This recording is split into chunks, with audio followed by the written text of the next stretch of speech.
Yeah, put the slide.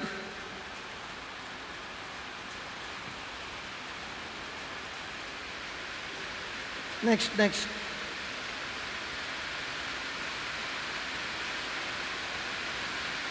Praise God. Now, Jesus I'll give you the time to write. Jesus has finished his work on the cross for us.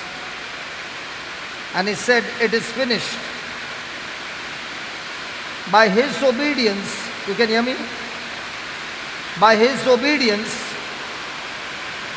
he has fought against the kingdom of darkness, and by his obedience, he has earned blessings.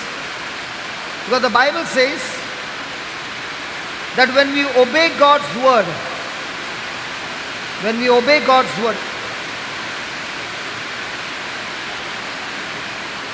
can you hear me? Okay, till then you write. The finished work of Jesus has already been established within our spirits. However, we have to establish those works within our minds in order to see the manifestation of them. In order to see the manifestation of them.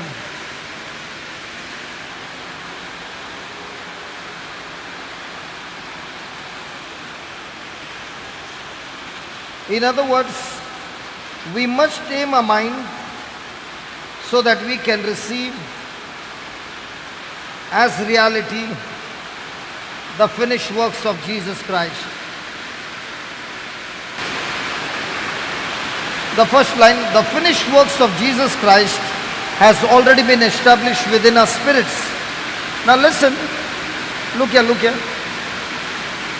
The day we got baptized, the day we got born again, God, through his Holy Spirit, has poured everything in our spirit. But what he has poured in our spirit, the power, the authority, the blessings and everything, we will not be able to experience through our senses. It can be experienced by faith. And that is why it is a journey that we learn and tame this mind to believe what God has done through his son Jesus on the cross for us. Because the finished work of Jesus on the cross is not visible with eyes. It is only visible through the Holy Scriptures. For example, has Jesus been made to be sin who knew no sin? Why was he made to be sin? So that our sin or our sin nature would go into him, and his righteousness or his God nature would come to us. Now this has been already established. This has been already done on the cross for us. But I will not be able to recognize it and experience it until I train this mind to operate on the finished work of Jesus. Let me give you an example. Let's say we were all traveling by bus and the bus stopped and the driver said, I give you 10 minutes break, you can go to the restroom and come back. Now we were all walking in the same passage. At the end of the passage, on the left is ladies, on the right is the gents. Now if you are a lady and you come to the end of the road, when you stand there, do you begin to wonder, should I go to the left or should I go to the right? You don't, because you already know who you are and you quickly make a decision based on who you are and you move in that direction. In the same way, in our lives, when we know and we know and we know and we know what Jesus has done for us through the Holy Scriptures, even though I cannot see it, but yet I choose to believe those things, then I have no question of doubt. I'm quick to put it into practice and see the result. Hallelujah. Hallelujah. Please remember that every time we make any kind of decision, it is always based on the knowledge that you have at that time. If at that time your knowledge is built up with your emotions, then your decision will be based on emotions. But at that very moment your knowledge is based on the Word of God, then quickly you will respond on the Word of God. So, the finished work of Jesus has already been established within our spirit. In other words, all that we will ever need in our life to fulfill God's plan and purpose in our life is already deposited in our spirit. It is already in our account. Now, where is the problem? The problem is we have to establish. Say that, establish. Say that again. What's the meaning of the word establish? Firmly. Now, have you noticed that there is, especially in Goa, they use, in Bombay we don't use, Nagarkoil also you'll use stabilizer. For the fridge you will use stabilizer, for the TV you will use stabilizer. Why are you using stabilizer? Because the power is fluctuating and the stabilizer will maintain the same level. But we in Bombay, we don't even know what is a stabilizer. Why? Because our current in Bombay never fluctuates, it's always constant. In Dubai, nobody uses stabilizer because it's always constant. But in Goa, they use, you can already see how there. Fluctuation. Fluctuation. In the same way, our mind is all the time fluctuating. And as long as it is fluctuating, it cannot make a firm decision. And that's why our journey on this planet Earth is, how much can I take this word and renew my mind and establish my mind on those works that Jesus has done for me on the cross. I cannot see them, I cannot feel them, but I still choose to believe it through the Word of God, and that is the journey of a Christian life. Because the quicker you renew your mind to the Word of God, the quicker we believe the Word of God, the quicker our actions will follow the Word of God. Praise the Lord. Let me give you an example. If I'm teaching on sowing and reaping, and I'm saying the Bible says when you sow bountifully, you shall reap bountifully. The Bible says what you sow, you shall reap. And I give you all those scriptures. You listen to them. You have got financial problems. Will it be easy for you to open your purse and put a big amount there? Because your mind is going to talk to you a lot of things and say, first of all, you are on minus and now you want to give more. You will become more minus. So even though the knowledge was given on the word and you had a personal experiential knowledge which you are going through, there is always going to be a question mark. Which knowledge are you going to receive and put it into practice? Because that's going to be your future. Did you follow? So every day, what is our journey with Jesus? Every day our journey with Jesus is that Jesus is teaching us through His Word. And He's saying, I want you to believe my Word. I want you to step out in faith on my Word. And I will show you the glory. But what am I saying to Jesus?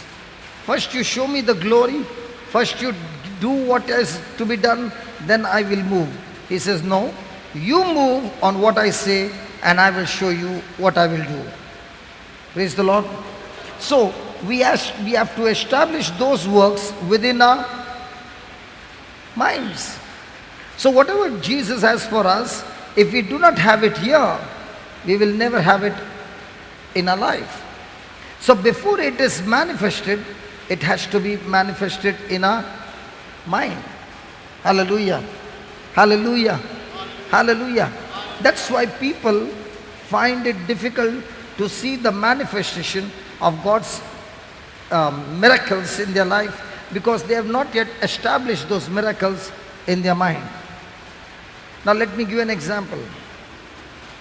When I told you that I went to their place and all of them were filled with evil spirits in that hall, and I was all alone, what made me go there to stand before them? Was it my strength? If it was my strength, they would rip me apart. Then what made me go there? I have a scripture that says that he who is in me is greater than the one in whom than the one in them. Praise the Lord. Hallelujah.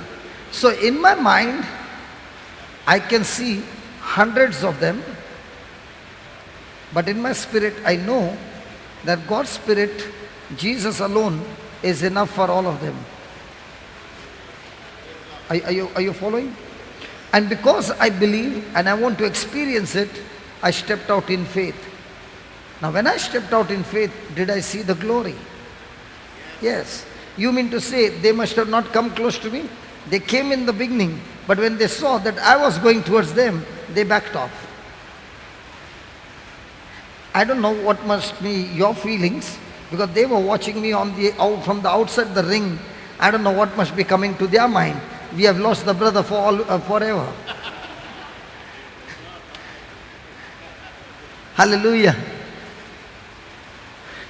If those people are chained with chains, that means will they be just ordinary people? Because when they have got the attack, nobody can attack, nobody can hold them. They got chains with the lock. When they are taken for food and when they are taken for to the washroom, the lock is open, but the chain is still there. It's just like taking an animal. I've seen it with my eyes. Is it right? Praise God. Hallelujah. So only when you establish that power is in me. Can I see the power? No. Can I see Jesus? No. Can I see the angels? No. Then how are you believing? I'm believing because it's written in the Word, and I choose to believe what's in the Word. Only then I see what I believed is manifesting in my life. Praise the Lord. So in other words, we must tame our mind. Say that, tame our mind. Say that again. Say that again. So when you start doing something which is your habit, and now you want to undo that habit, is it easy? Come on, is it easy? I've found one secret. Anything that you repeat for 30 days, you don't have to repeat the 31st day. It becomes your habit. So if you are going to repeat anything for 30 days, it is very difficult. But if you are able to do it for 30 days, from the 31st day, it will never be any difficulty now, because now your mind is tamed or trained or practiced to do what it is told to do. Amen? So in other words, we must tame our mind so that we can receive, so that we can receive as reality the finished work of Jesus Christ.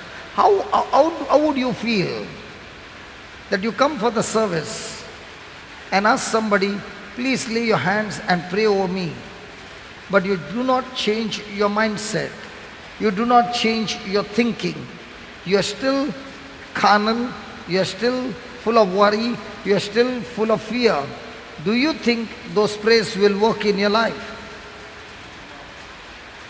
Those prayers will work when you also make a contribution of renewing your mind, praise God, taming your mind.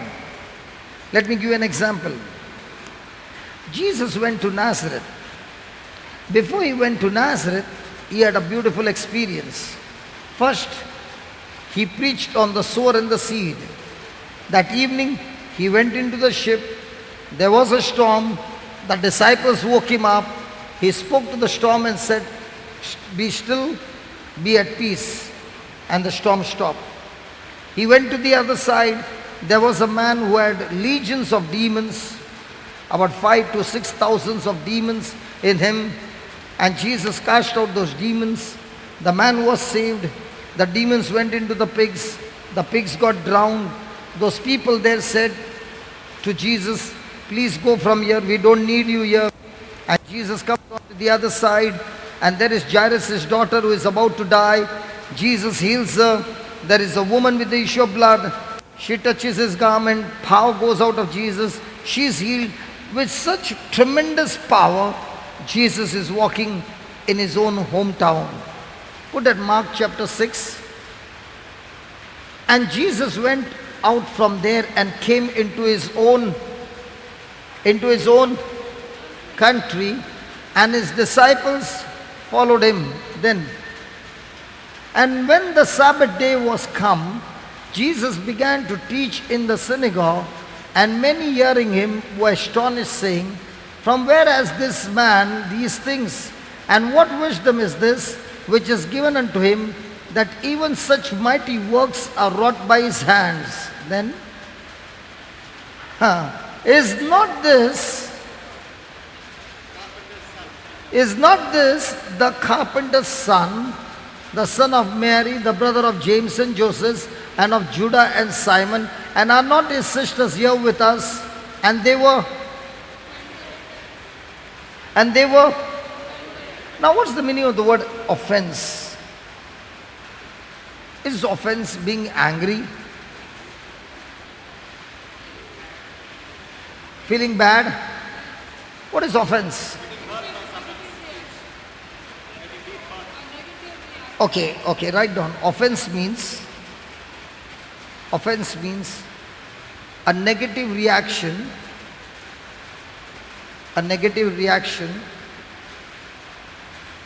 to a situation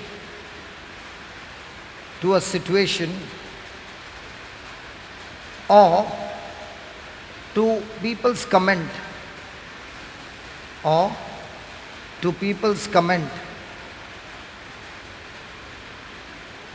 Praise God. Now, let's see here. Did Jesus say anything against them? Come on. No. Was Jesus doing good? Did he open in the synagogue and teach? Just give me the previous one. Look at him. And when the Sabbath day was come, Jesus began to teach in the synagogue. So was he teaching the truth? Yes. Were many hearing him? Yes. But were they astonished? Yeah, they were astonished. What was the astonishment?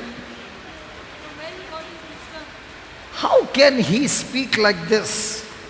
We know he is a carpenter's son. We know he is a son of Mary. We know his cousin brothers. We know them. And we know he grew up. How many times he was on my body? What man, I know him. Praise God. Hallelujah. Hallelujah. Do people get offended when they see others being blessed? Possible?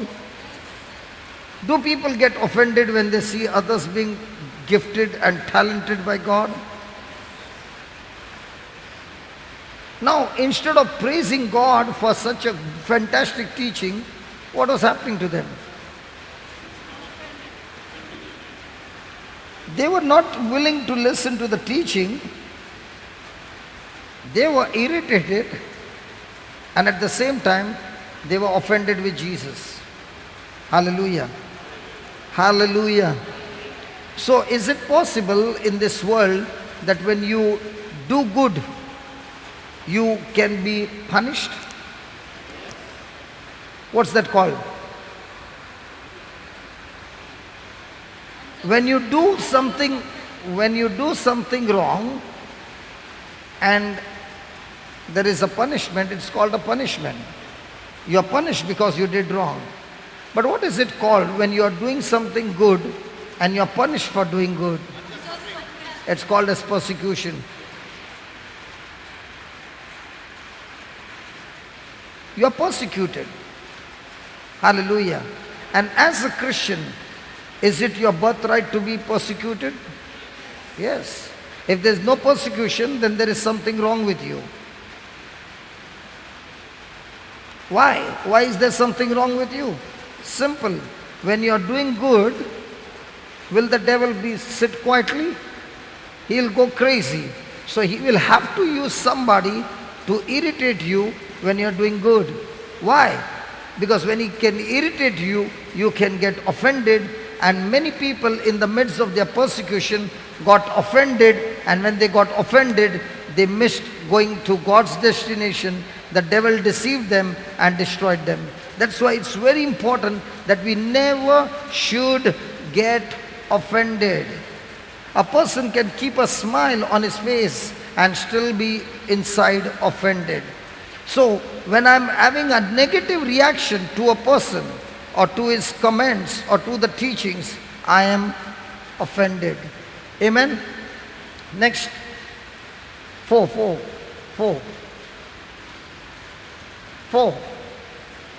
And Jesus said unto them, a prophet is not without honor, but in his own country and among his own kin and in his own house. Now what did Jesus say? Was Jesus accepted in Galilee? Yes. Was he doing wonders over there?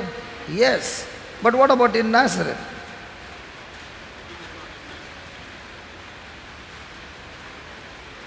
Are you people of Nazareth or Galilee? Can you ask your neighbor, where are you from, Galilee or Nazareth? If you're from Galilee, listen, if you're from Galilee and somebody in the name of the Lord Jesus is doing wonders, you are praising God and you are associated with Him and you are connected with Him. But if you are from Nazareth and if you find somebody is doing a good job, you are standing there pointing finger and getting offended. Which one are you?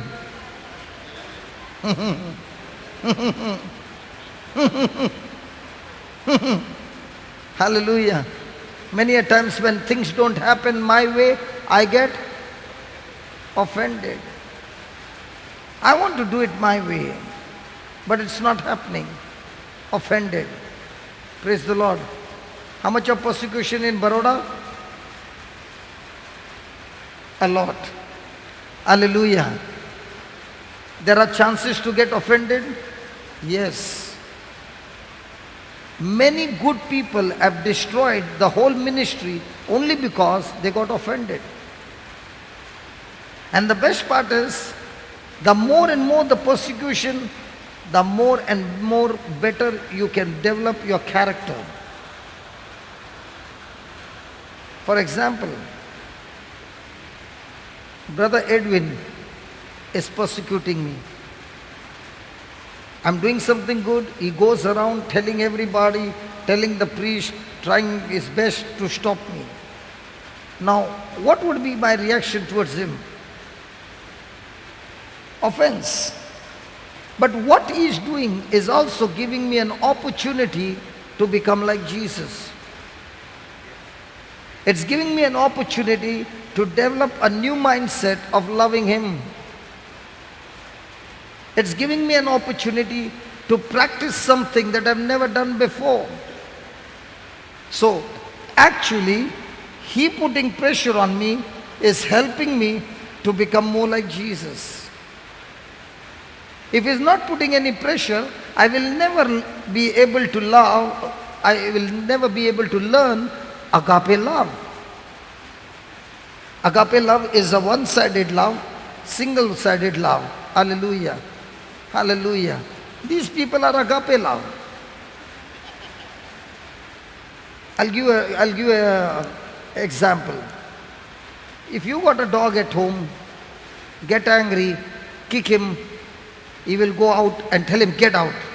After that you lock the door, go for half an hour and come back. The dog is only waiting. When you're about to open the lock, from behind he'll come and bite you. After half an hour you come. How will he wish you? He will be jumping on you, licking you, doing. Will he remember what you did for him half an hour back? We people are also like that. Hallelujah. We will say, my memory is very weak, but when it comes to offense, my memory can store files which are 30 years and 40 years and get those files again and again and keep on playing them. But when you tell somebody you are a dog, it's better that he is a dog. It's better than a human being. Because human nature is extremely selfish. And that's why we who are born again have been removed from that nature and we have got the nature of Christ in us. Amen? Amen? Amen. So, and Jesus said, a prophet is not without honor, but in his own country and among his own kin and in his own house. Then, and Jesus could there do no mighty works. You mean to say Jesus had no power? Hello, Jesus had no power?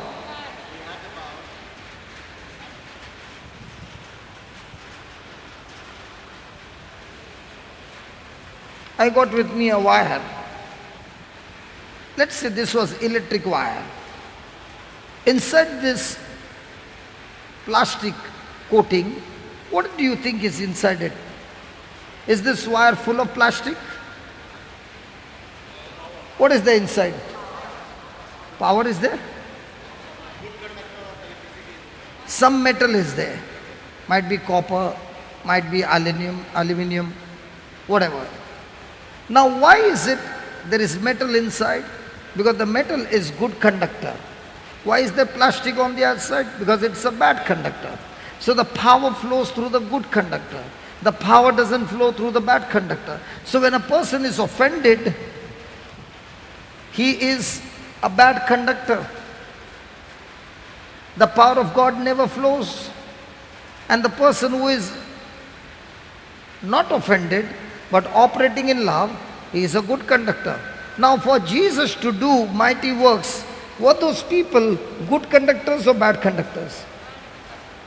Can you ask a neighbor, when was the last time you became a bad conductor? How many years back?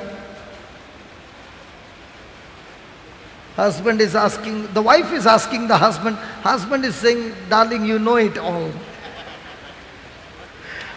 The wife is asking the husband, when was the last time you were, and the husband is smiling. Come on. Come on. Here is an example.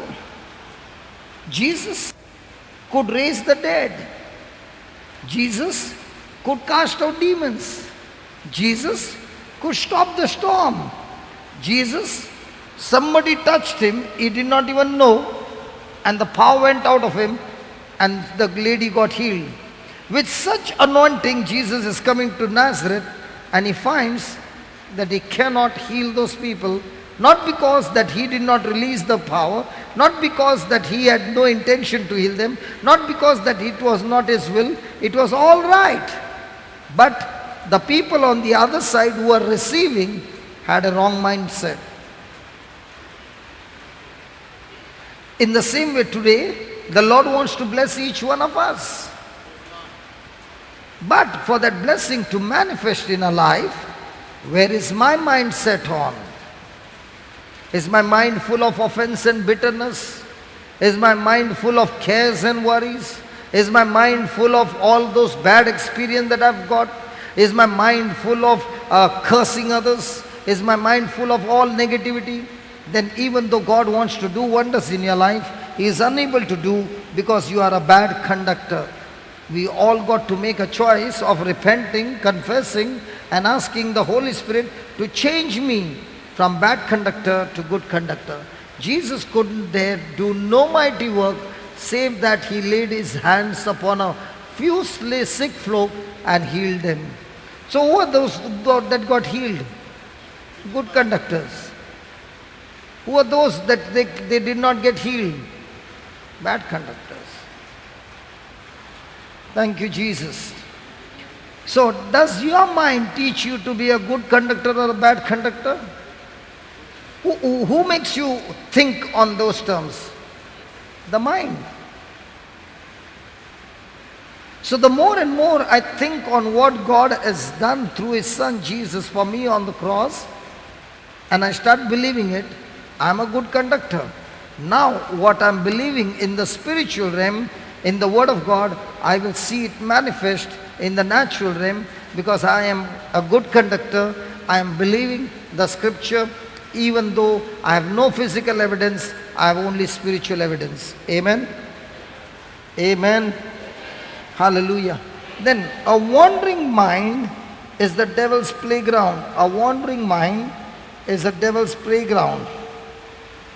His mental attacks consist of making suggestions to cause us to think in opposition to the word. A wandering mind. Just put that slide, Baba. A wandering mind. A wandering mind. Say that, wandering mind. What's the meaning of the word wandering? Huh? No aim, nothing. Okay. Only going around. Okay. Okay. Let's take an example. Adam and Eve have been blessed. They got the Garden of Eden. God has created them for love. They are loving each other. Everything is good. Now Satan knows that what God has blessed, no one can curse. Say that. Say that again, please. So if somebody comes and says, I'm going to do some occult and witchcraft on you and finish you, what will you say? Many a times people come with fear and they say, somebody did something on me. Somebody did something on you, and that's why it's effective. It's because you are having fear. 2, very important. You don't need somebody to come and do something on you. The moment you have disobeyed God, that something has been done on you by you yourself. Hallelujah. Hallelujah. Now these people in Nazareth, what we just saw, okay, did they have the opportunity to get healed? Yes. But in their own mindset, they looked at Jesus not as a man of God, but as a carpenter's son, and began to judge him, began to condemn him, and began to refuse to accept him. What happened? They did not receive. Praise the Lord. So Adam and Eve were having a great time, and Satan knows what God has blessed, no one can curse, so he has to do something. What did he do? He just spoke words. He just gave a suggestion. He just gave some knowledge. And listen, every time the devil gives us knowledge, it will always be a lie. Why is it a lie? Because the devil is a father of lies. He cannot speak the truth. For you to speak a lie, you need fear. For a person to speak a truth, you require faith. And the devil has no faith. He has only fear. So he has to speak something that will confuse Adam and Eve and make them believe something that is a lie. And that's what he did. Just put that Genesis chapter 3 verse 1.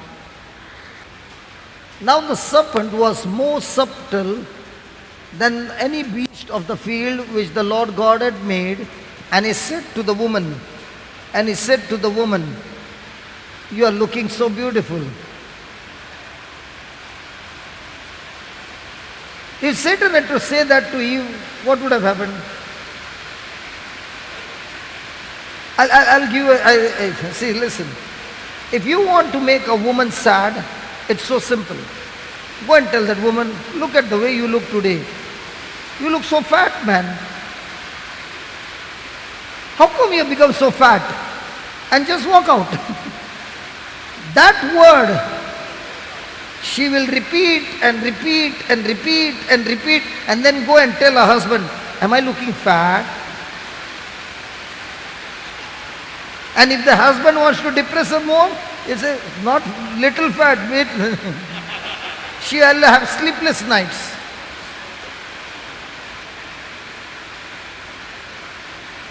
Why are you looking at all the women? Huh? Okay, that's why. I thought you were going to practice. Praise God. Hallelujah. So, Satan came and spoke to the woman. Did God say, you shall not eat of every tree of the garden? Now, listen. Most of the time, Satan will always talk to you with the things that you already know. Why is he talking to you with the things that you already know? Because he wants to start a conversation. It is not that Eve did not know. It is not that devil did not know. He knew it. But he's starting a conversation. Then verse number 2. And the woman said to the serpent, we may eat of the fruits of the trees of the garden, then, but of the fruit of the tree which is in the midst of the garden, God has said, you shall not eat of it, neither you touch it, lest you die. Now, please remember, this statement, what she said, was not told to her. Because this statement of not to eat the fruit of that tree was told to Adam when Eve was not there. Eve was not created. Are you following? Are you following? So this was said before Eve was created. So this instruction was not for Eve. This was for Adam. Now, did God say don't touch it? God said don't eat it. He never said don't touch it. How come Eve said don't touch it?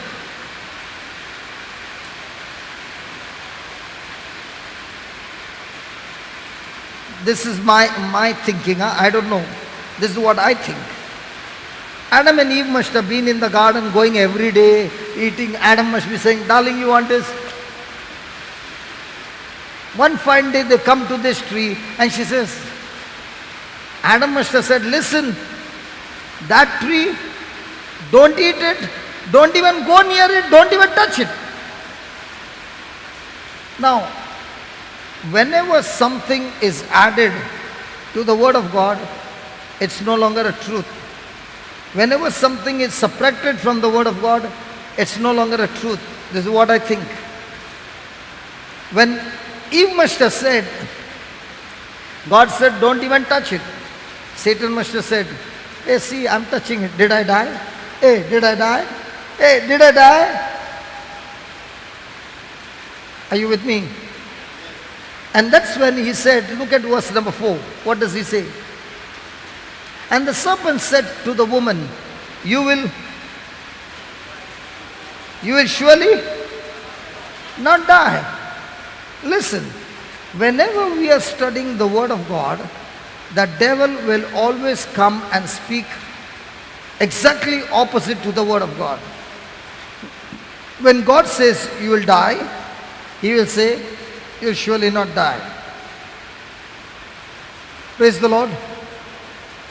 Praise the Lord. You two are coming for the first time? Both of you. Can I ask you a question? You will not get angry? The camera is on, no? Okay, I am going to ask them the question. You will not get angry, no? Sure? Do you make coffee?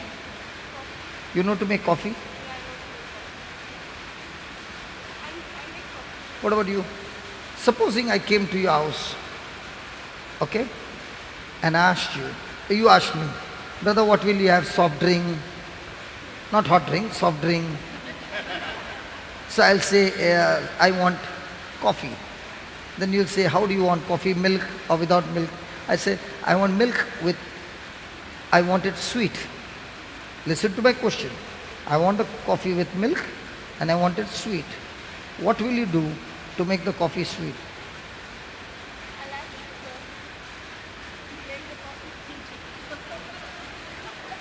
I told you, listen to the question correctly. I want my coffee sweet. And I said, I want milk in it. So now you have prepared the coffee. What will you do to make the coffee sweet?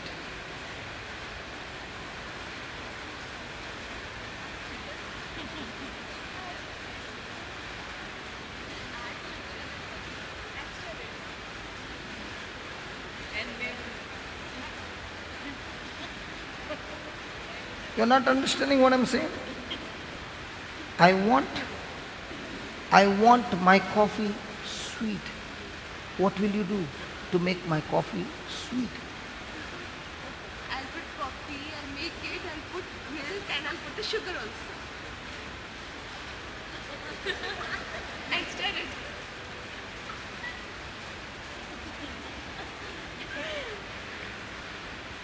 When I'm putting the same pressure on her, the same question again and again, all those others are saying, sugar is right, but he's again and again asking the same thing. Might be some other answer. Sometimes some will say, I'll put love, brother. I was waiting for that. Praise God. Now when I'm putting, now we all know about coffee and sugar. Correct? But when I'm asking the question 3 times or 4 times, aren't you thinking, sugar is correct. A little pressure has come, confusion has come. That's exactly what the devil is doing. So every time you are studying the word of God, he's going to ask you a question. Why is he asking you a question? Because when you start thinking the second time, there's a doubt. He wants you to doubt. And that's why he says, you will surely not die. And then, 5. For God knows that in the day you eat thereof, then your eyes will be opened, and you shall be as, and you shall be as, and you shall be as. Now, was that true? That they shall be as God? Huh? They were already like God. But did they know it? No. In the same way, what Jesus has done for us, we are already having the glory of God in our spirit. But do we know it? No. That's why the devil is hammering us day and night.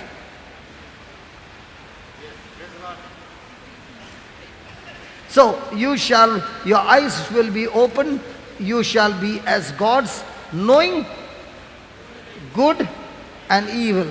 Look at the 6th verse. Please read that.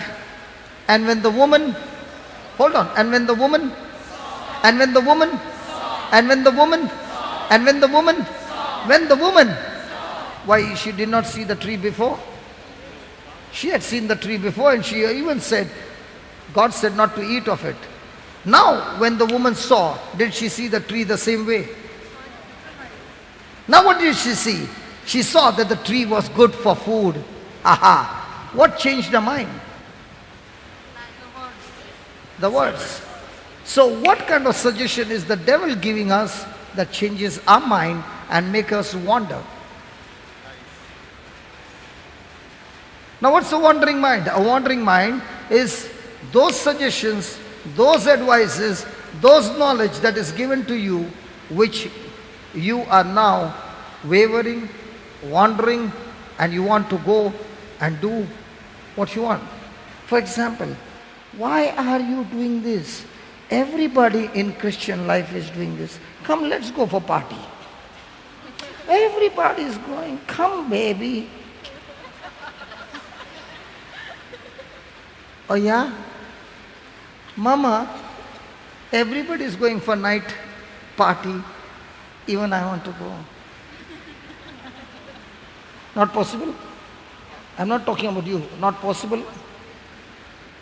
A wandering mind.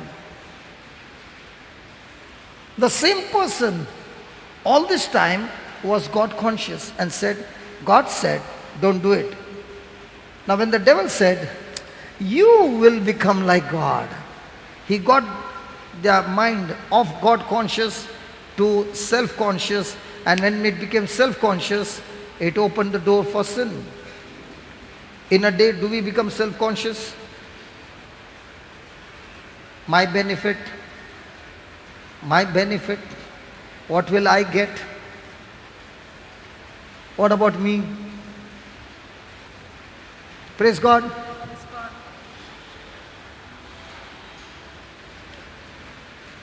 The tree was good for food, and it was pleasant to the eyes, and a tree to be desired to make one wise.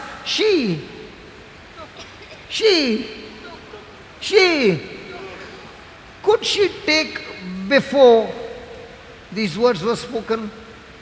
No. Because at that time there were only one words, don't eat it, you will surely die. Now what did the devil do? He said, you will surely not die.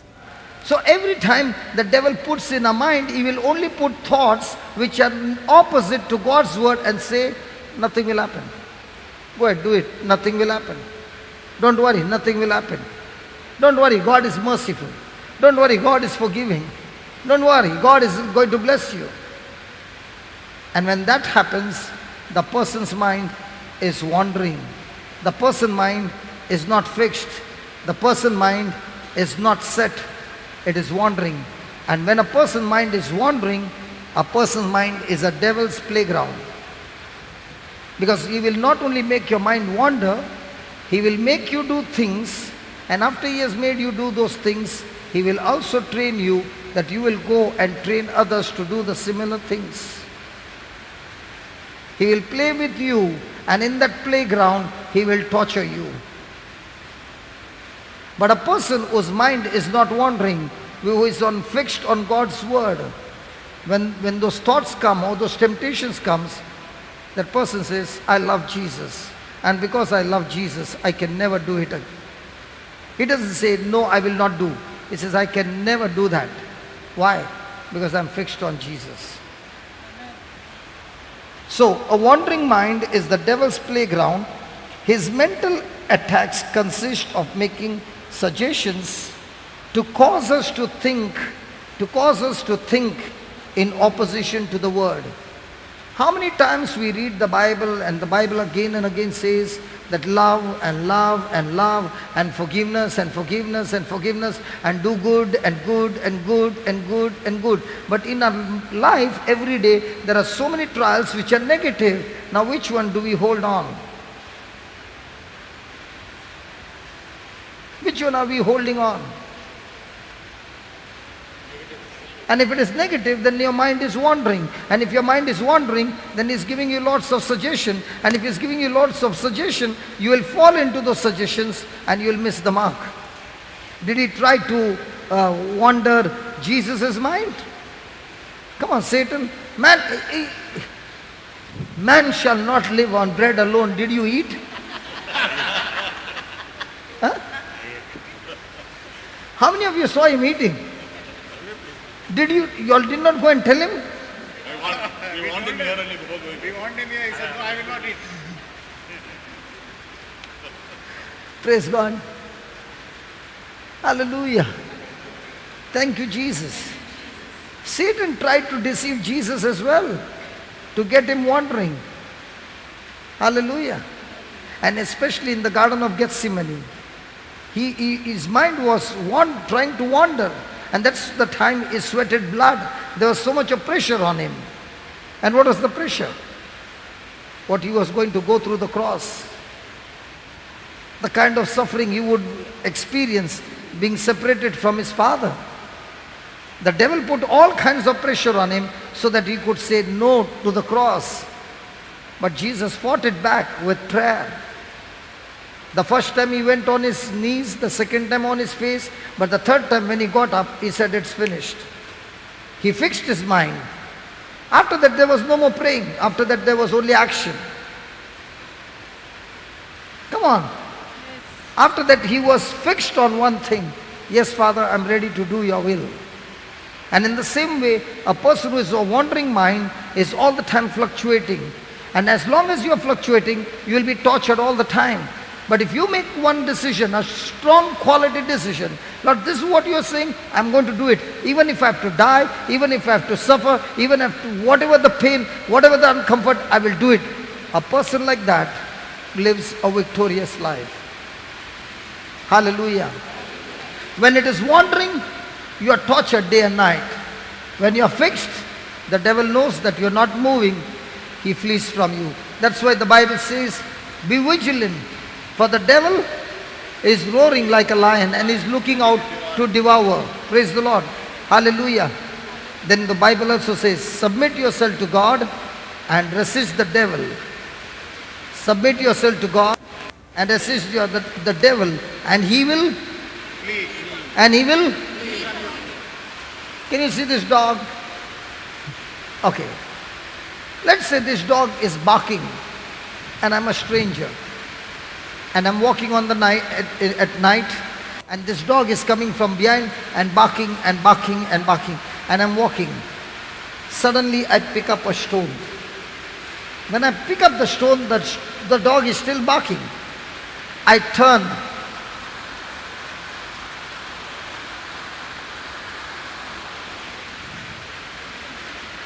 And that dog,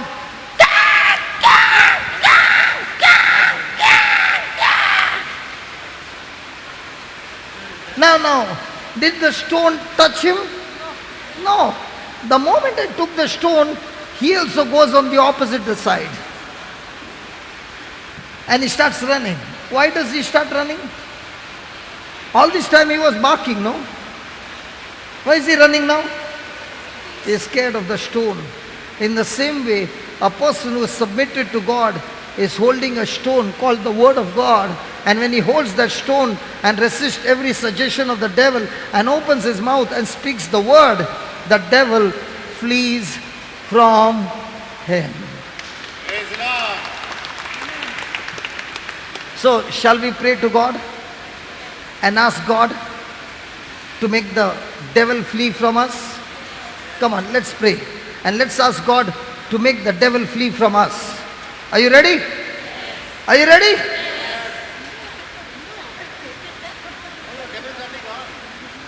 Is God supposed to make the devil flee from you? Is God supposed to make the devil flee from you? Or you are supposed to resist the devil and he will flee from you? So how many times you are praying, God, get the devil out? He's saying, I'm not getting it out, you get it out. And how do you get it out? By resisting the devil of all his lies, of all his doubts and all his negative thoughts. Praise the Lord. Then the next one, our attention. Our attention should be given. Our attention should be given to our spouse. Our attention should be given to our spouse, to the tears, to the pain, to the suffering, to the doctor's report.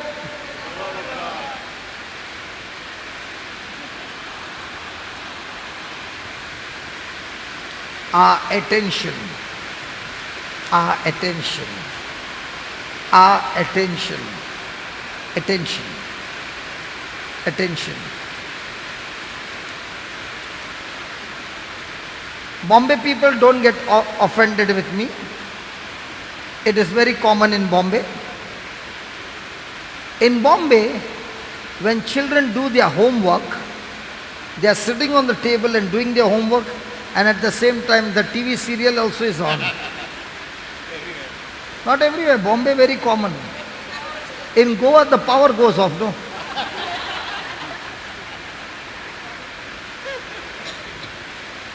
Bombay, Hyderabad also. same?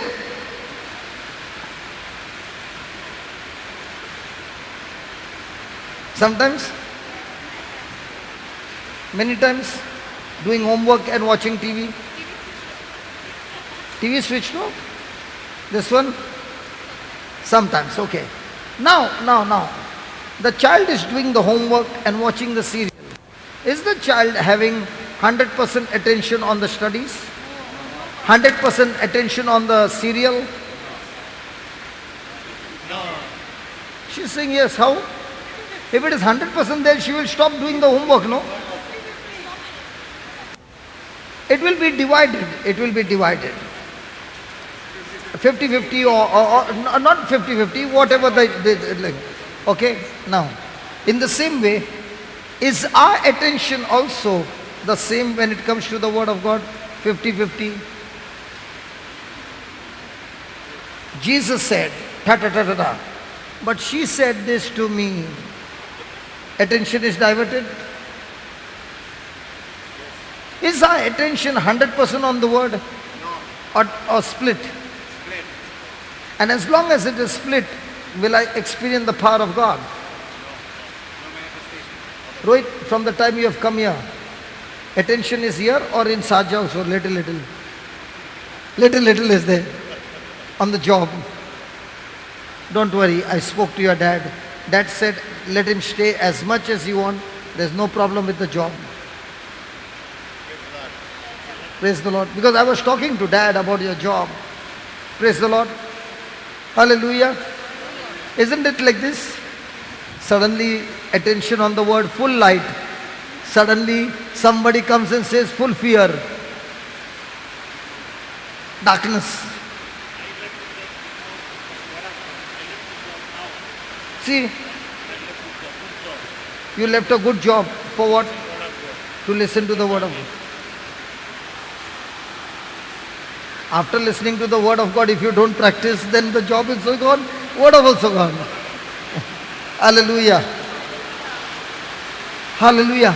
So our attention should be given to the word of God. Why? If anybody wants to know your future, anybody wants to know your future, what is in your mind is your future.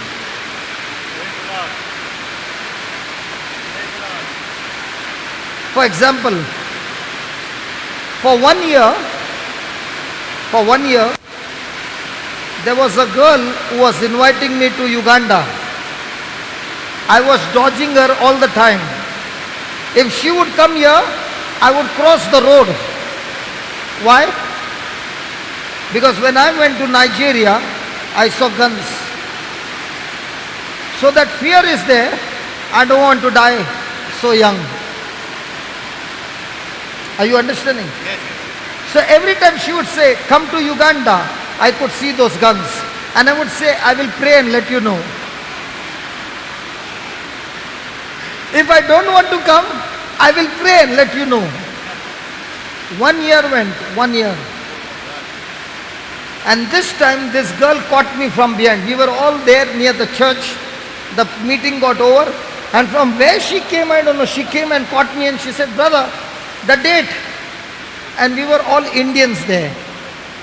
So I was saying in Hindi, "Ek kidhar se aayi yaar?" Why is she troubling me? In Hindi. Why is she troubling me? I don't want to go there. I don't want to die. But this lady is not leaving me. So another brother said, where is she calling you? I said, Uganda. He said, brother, I've been to Uganda. I promise you there are no guns there. I said, are you sure what you're saying? All this is in Hindi. And this girl doesn't understand. And she's, she doesn't understand. And we are all talking there in Hindi. And that person says, I promise you, there will be no guns there. It's not like Nigeria. Then I turned to her and said, when do you want? Tuck, tuck, tuck, tuck, cancel some things. And I said, okay, I'm coming. Why was that? Because my mind was wandering when it comes to Africa. The fear was not of the hardship. The fear was only that I don't want to die. I want to live to preach more. Praise God. There were no guns. That's why I took you. Rohit, okay. Did you see even one gun? No. Hallelujah. So there is something that you have experienced in your life. There is something that somebody told you. It plays on your mind. and there is worry, there is fear.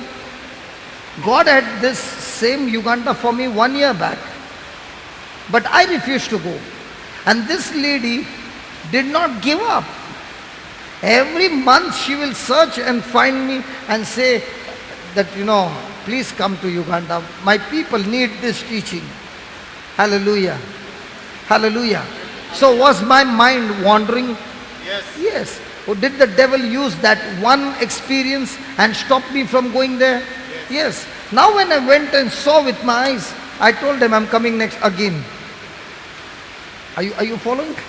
So in our life, we have experienced so many negative things, so many people's words. And when those things play on our mind is wandering, and the devil keeps us entangled in those thoughts, and we will never be able to fulfill what God has for us. So right now, what I'm thinking is going to be my future. For example, if I had not thought and had made a desire, God, we want a place like this where the word of God can be preached, where people can come and worship you. If this thought and this desire had not come, this would have never come. So what is God saying?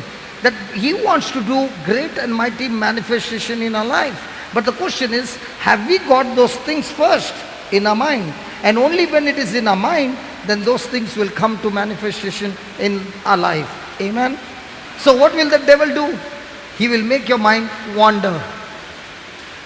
He will make your mind go away from the word of God, in and out, wavering. And as long as he can do that, God, who has a plan and a purpose in your life, He cannot bring it to completion, because you are not mixing your faith to God's promise, and therefore it remains incomplete. Amen. Amen. Amen. Hallelujah. Hallelujah. Now many a times people will say positive thinking. Be positive. Be positive. Have you heard that be positive? He's not talking blood group B positive.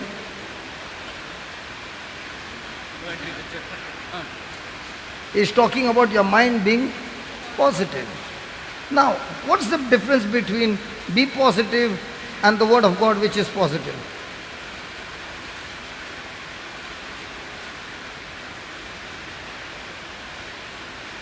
Be positive is that you are trying to be positive on your own, though being worldly, but trying to be positive, think positive. But the word of God is something else. What is written in the Bible, we need to follow that. You came 80% good. Sorry? You did 80% good. Last 20%. Come on. The answer is good. The word of God. Yeah, go ahead. So like the word of God says, giving. The word says giving is minus. The word of God says giving is multiplication. Okay. Being positive is my own strength.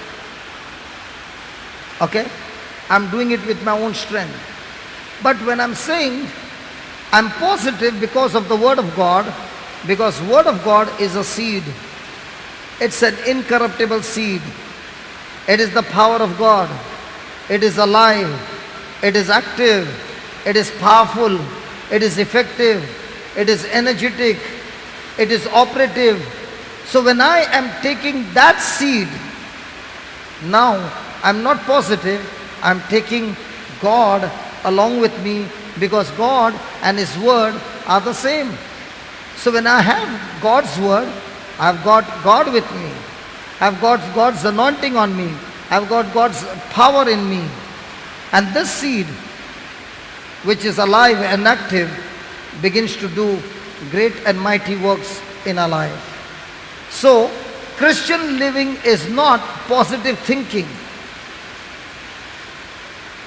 Now, if I am having positive thinking only, and I got all kinds of negative thoughts, I cannot fight negative thoughts with positive thinking.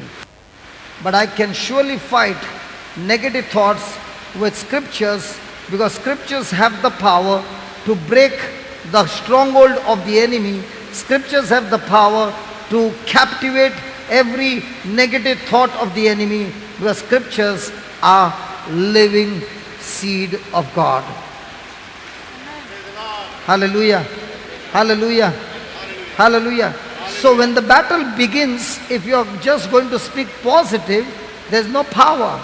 But when you are having a scripture that says that God said this and my God is faithful, it's not I who's going to do, it's that seed that has the power in that seed that is going to get the job done.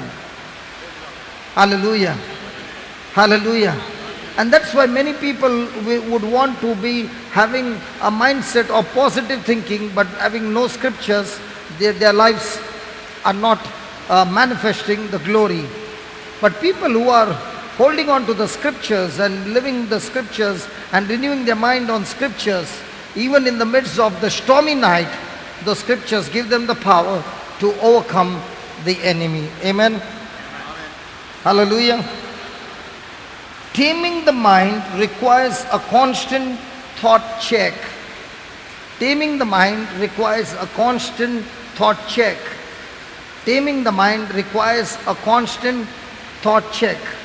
Now, is it possible that you are sitting here right now and you have visited Sri Lanka?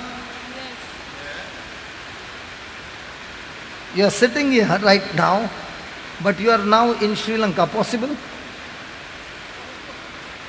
No? You are looking at me very attentively, but your mind is in Sri Lanka. Possible? So, when we start reading the Bible, we started reading 2 lines and we just took a pause. Now, are we on these 2 lines or gone somewhere else? When we are praying, we started with the prayer and suddenly you find, where am I? How far you have gone? Does it happen? So, taming the mind is when you have a constant thought check. You are checking again and again. Am I always on the right thinking or I'm thinking somewhere else? Because many a times, a person might sit on the first row, keep looking at me like this. And then I will ask a question, brother, but he's looking like this. Then I asked you, what did you ask? Why does that happen? Because his thought check is not there, his mind is wandering. Praise the Lord. And most of the time we are experts in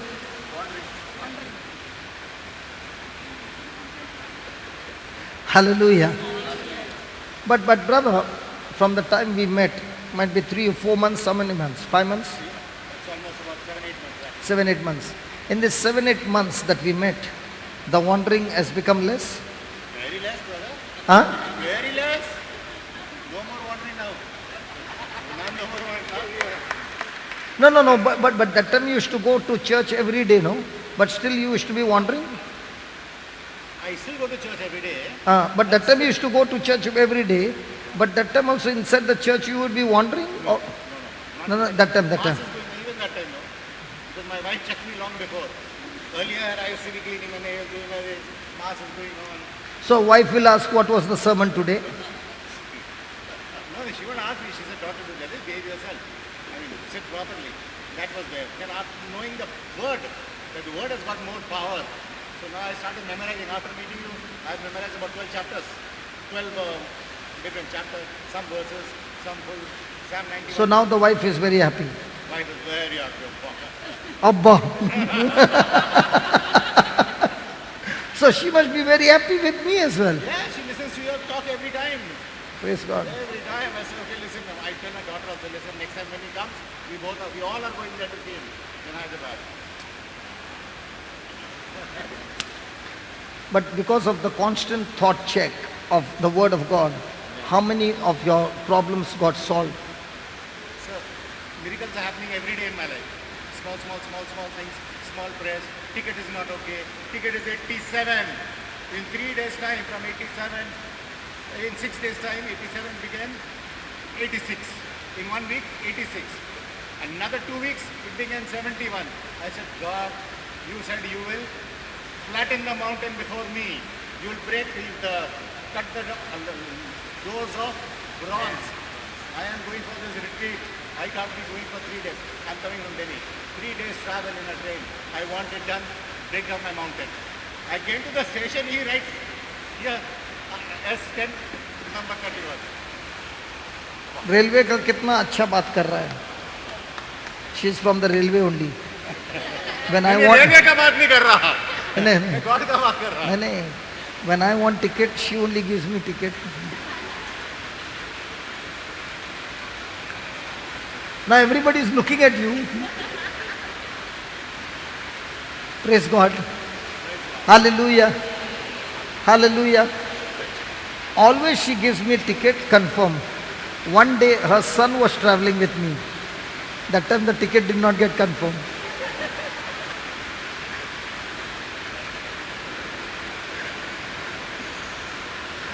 We were both going standing. Hallelujah. Hallelujah. So is there a constant thought check? Yes. When the enemy attacks us with temptation, when the enemy attacks us with temptation, when the enemy attacks us with temptation, what is temptation? Temptation is the pressure applied. Pressure applied to deviate from one area to other area. Good homework done. Rohit, what is temptation?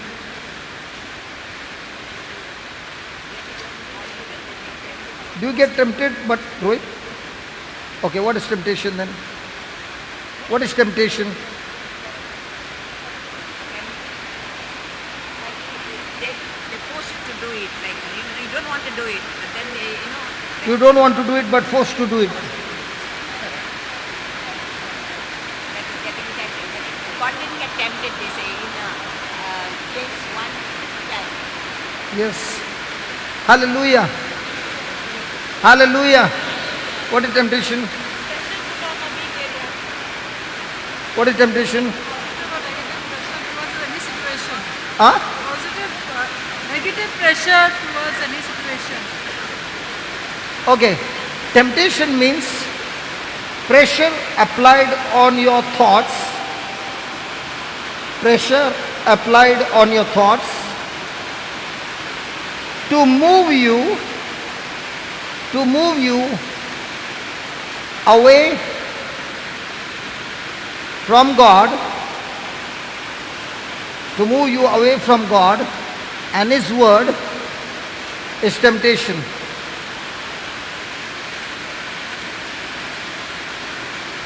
Pressure applied on your thoughts, forcing you to move away from God and His word is temptation. Hallelujah. So temptation will start with a thought. Thought. Is temptation good? Is temptation good? No. Is temptation good?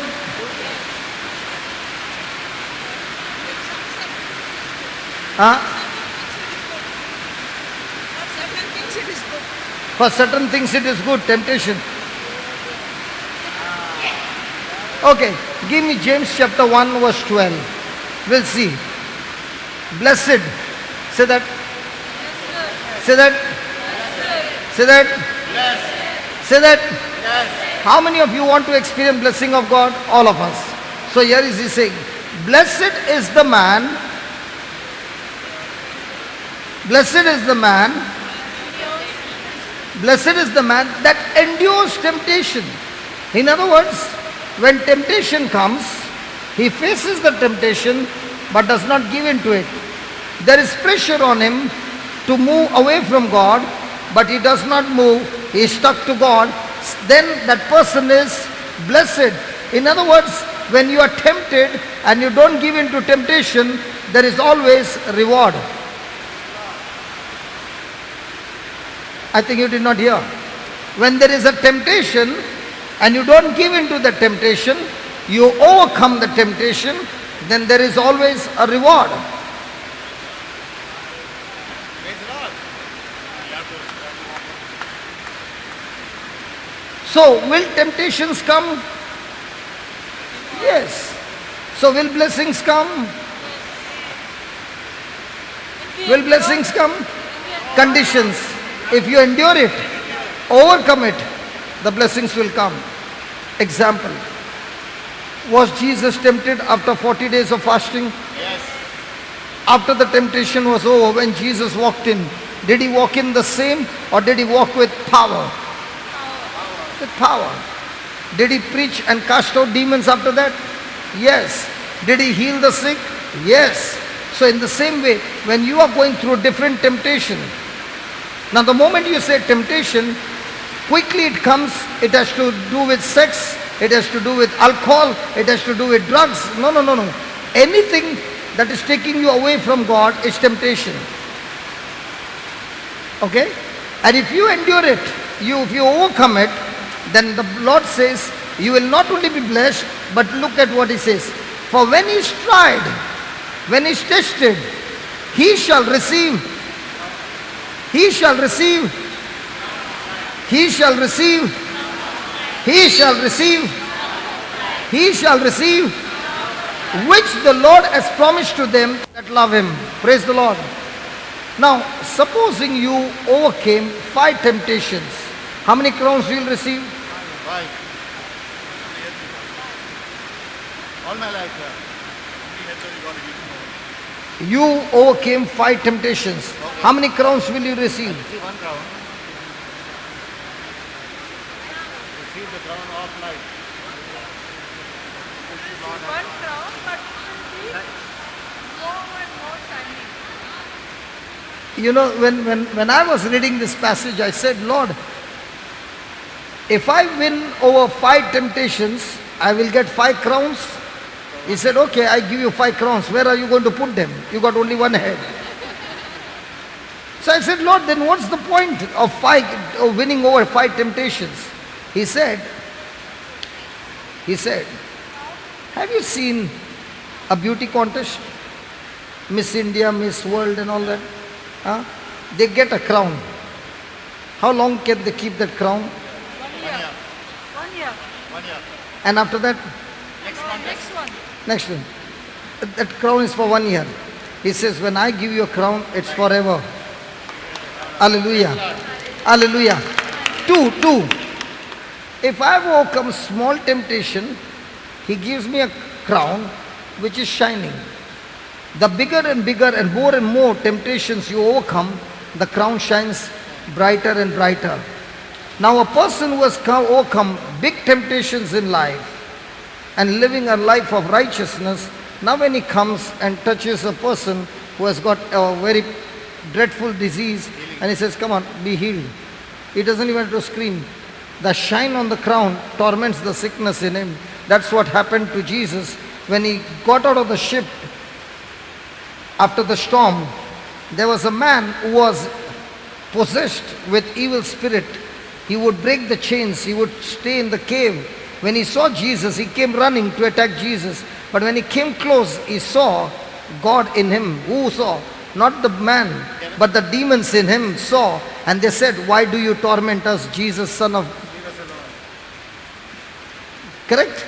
Now, did Jesus do anything? No. His crown was shining. So when his crown is shining, he only stands there. Devil gets tormented. So the more and more you are going through temptations in life, make a strong decision. I will overcome all those temptations. And when I overcome all those temptations and I stand with the crown of life. When I stand, everywhere I go, the demons are tormented, sicknesses are tormented, the problems of people are tormented, and people are set free. Praise the Lord. Can you look into your neighbor's eye and say, is it shining too much, disturbing you? Is my crown shining so much that it is disturbing you? Come on, ask your neighbor. Is my crown shining so much?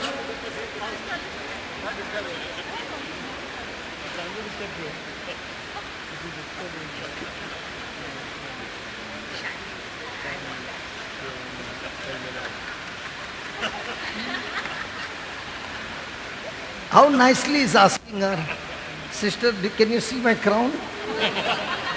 Is it shining too much? Is it shining?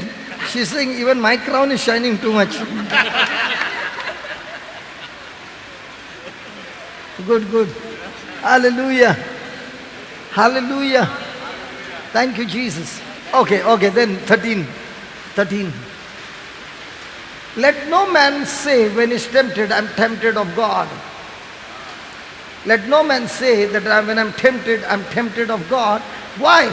For God cannot be tempted with evil, neither tempts he any man. So many a times, have you heard that people saying, God is tempting me? See, the moment a word tempt comes, it has to do something with evil. God will never use something evil to get you on the right path. No, that's not God. Hallelujah. Hallelujah. Hallelujah. Hallelujah. But will God test you? Yes. Now, what's the difference between tempting and testing? Temptation is putting pressure on the evil side. Testing is to give you little difficulties and see whether you're refusing, getting angry, or still reading the Bible. Nalla. Thank you. Nalla student, man. Nalla student. When it is temptation, it will always be from the devil's side, and it will always be something to lead you into evil. Temptation will always be from the devil's side, and it will always be to lead you to something evil, something corruption, to go away from God. That's temptation. What is testing? Testing is for you to be built up, to check how much of knowledge have you retained, to check your genuineness. So when you're going through the test, it's supposed to build you up spiritually. For example,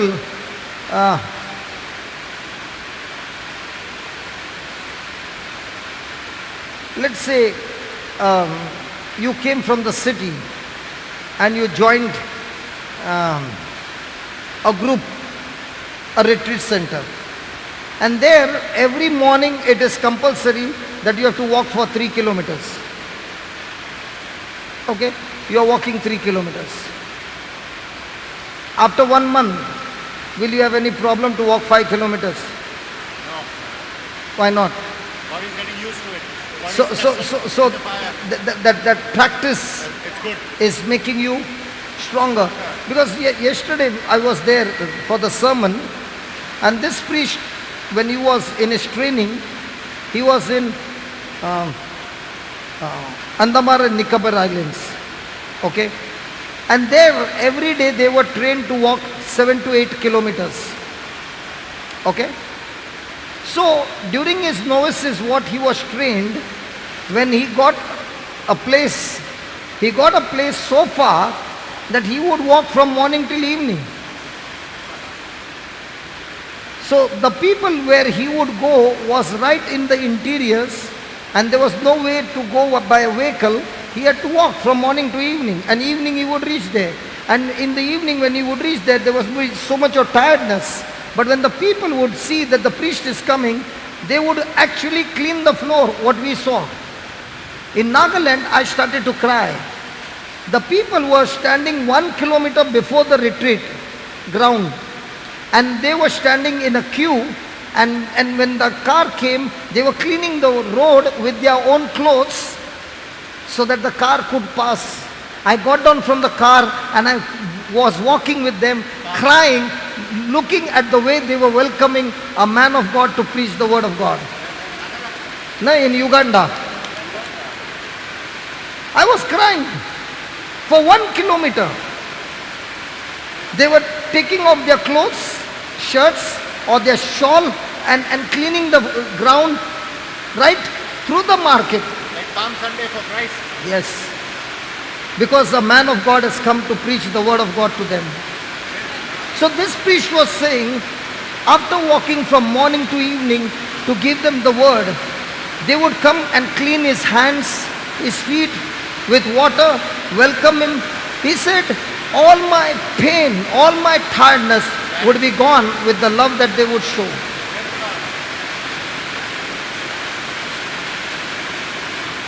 So there is a test. The test is to build you. Temptation is to tear you.